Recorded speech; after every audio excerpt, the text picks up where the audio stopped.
Both games have been a draw. So with the results the way they've been, that should seem good for Jordan's chances. But remember, he started with 5 minutes in the Yeah. other games and And now increment. we have d4, no e4 anymore. London system on the board.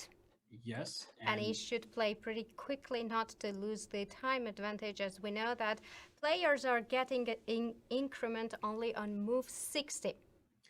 yes. So Jordan will have to just keep up the pace here. And these kind of situations have actually much more to it than meet the eye. H6 played by Jordan in the event that bishop takes g3 took place. He wouldn't want to open the h file, but instead the bishop drops back. That seems strange to me. Why would you drop your bishop back? Knight e5, and oh, he didn't want to have his bishop hang on d6. That's why he put his queen on b6. There was no problem with the bishop being loose. Yes, and now a4. How does he meet a6 though? He probably will take on c6 with the bishop and then play a5 and try to go queen a4 so he can get his queen into the game. And giving up the b2 pawn, right? Short castle. I'm not saying I want to do that. I'm just trying to figure out what they're doing. I don't know. It seems like a tough one to grasp. And castling kingside says, now my knight can move. Your pawn on a4 needs to stay there defending the bishop on b5. If you take on c6, I gladly just take back. So I didn't have to spend a tempo playing a6. And now it's white's turn to make a decision. And he just played, he just castled, both of them castled. I'm struggling to understand why not knight e5 and then a6. Maybe Probably d takes. yeah, d takes, Pawn and then you takes. play f4 and all this pawn march.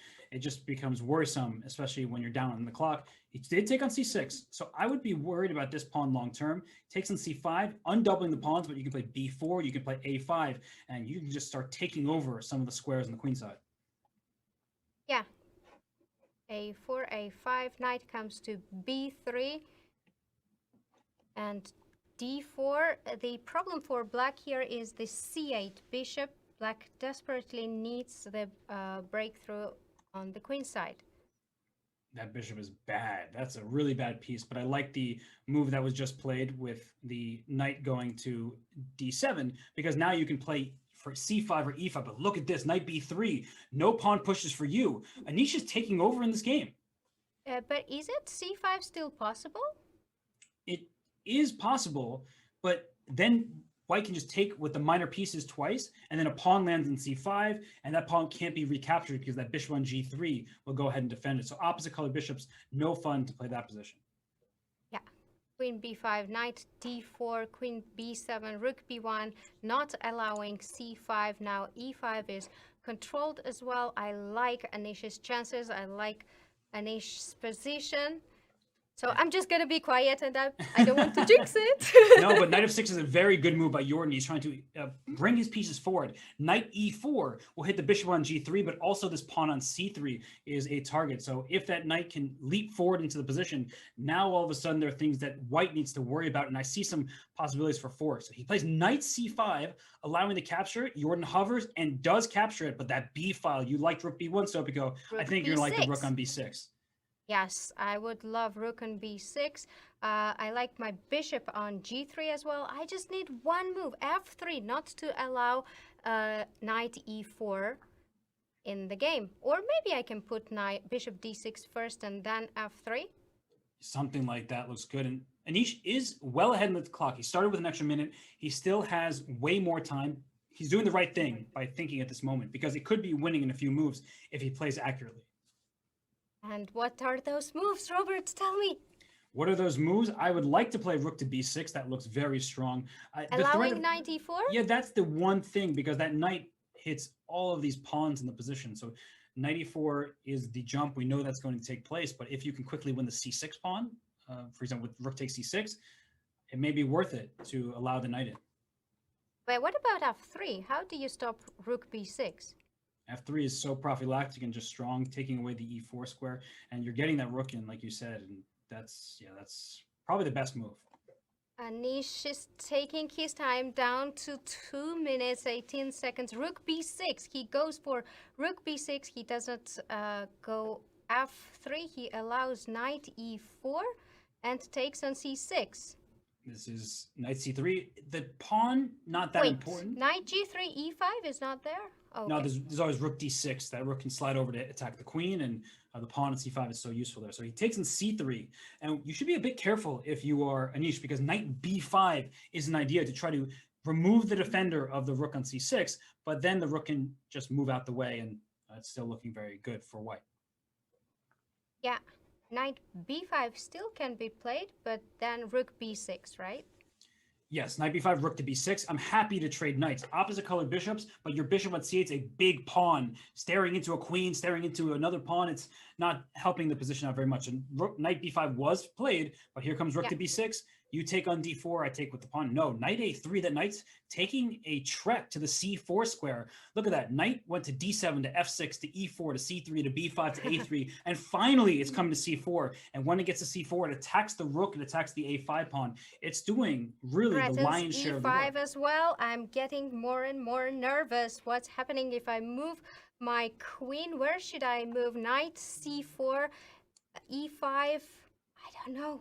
I would give up that rook on b6. We saw Jorden do something like that against Niels Grandilis in his final game. Even if this knight takes the rook, I get some more passed pawns. I'm happy to march those forward. So I think that it's okay to leave this rook on b6. So after queen c3, Robert, let's say, it's just 25 moves, and I see 1 minute and 12 seconds on Anish's clock. Please be fast, move. Yeah. Time is crucial. He needs to move. Like, this is Oh my more God, important than the move! position. Just go. Just go. He's under a minute. He doesn't know that there is time.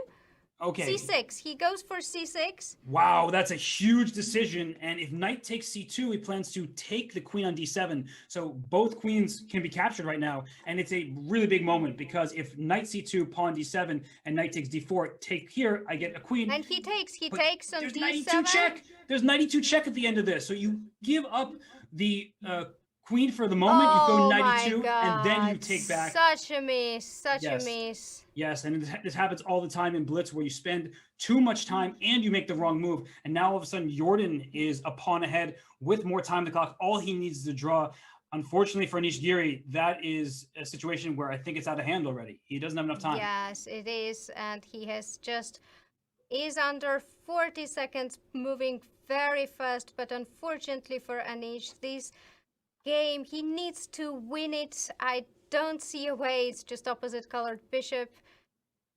I wanted that trophy badly. Yes, and well, maybe you can get if you get to move 60, you do get the 3-second increment, and it should be black who is trying to make the time, but now it's white because of how much time Anish spent at that moment. It is move 42 after rook to e5, and Jorden spending some time here. He has an extra 15 seconds. He can try to win on the clock, but that's really hard to orchestrate, and you get nervous, trying to beat somebody on time. So bishop f8. Watch out for that bishop coming to a square like f6, but that rook is actually stuck for the moment on g5. So 41 seconds for Jorden. I see 19 seconds. I see 15 moves away. He should not spend any time. Oh my God. Oh, and it's a big blunder. That pawn on e6. Oh my God, pawn on e6. What's happening? They're moving too fast. And they are moving too fast. I cannot follow. They are moving to 60. Oh my God. Will we reach move 60? What is happening? And where it is going? I think Who we is will. winning? And white is winning. Anish is winning. White won a bishop. White won a bishop. Is he in time? I think he is. 60. It's move 58. It's move 58. He lost on time?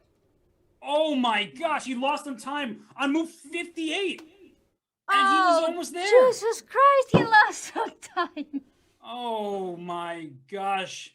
That was a ridiculous time scramble. Did he lose on time? He lost in time. Yes, he lost on time.